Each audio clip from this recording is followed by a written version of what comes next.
Hello, Glue Troopers, and let's see if I can get through this one with a limited number of ums and ahs. After coming back from Puerto Rico, where I had that fantastic, interesting Pina-colada type drink, and having gone fully Godzilla on the poor innocent pineapple when I was done, I did save the accoutrement that came with it, and as promised, I put it with some models.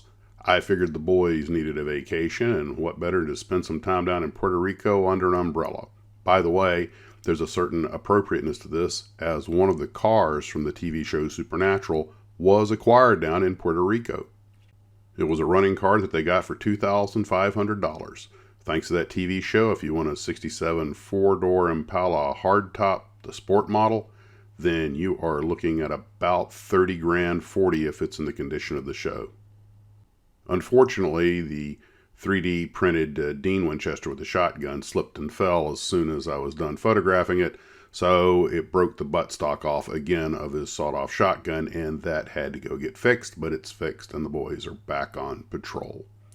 And now that my desk is finally free of those Douglas World Cruisers, which are out in the Tarbis to be finished off, I can start on my next couple of in-house builds here in the office, and it's going to be the Horizon models Atlas and Mercury Redstone. I personally think the Mercury Redstone is the most beautiful rocket ever made.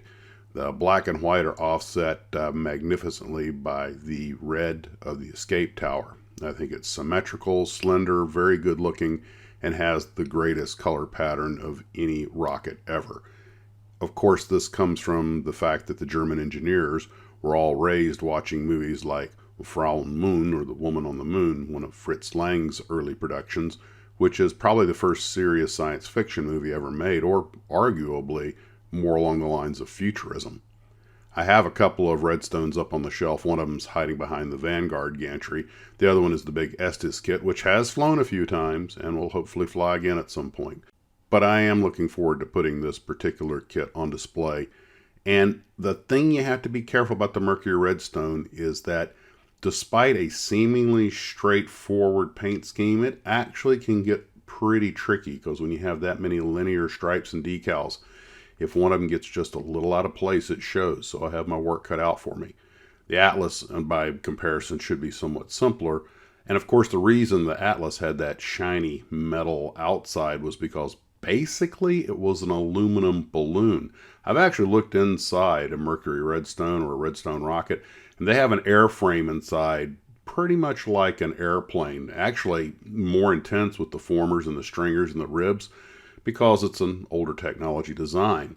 It used physical structure to be strong enough to handle the speeds and the pressures, whereas the Atlas relied on internal pressure to basically fill the thing out as a balloon. And that's one of the reasons the rocket was so tricky to launch successfully. But it did save a lot of weight, and eventually they got it to work. Whereas the Redstone did put our first two astronauts into space, Alan Shepard and Virgil Gus Grissom. It was the Atlas that gave us our first orbital mission with John Glenn. I really do have a love affair with that golden era space flight. Probably one of the reasons The Right Stuff is one of my favorite movies.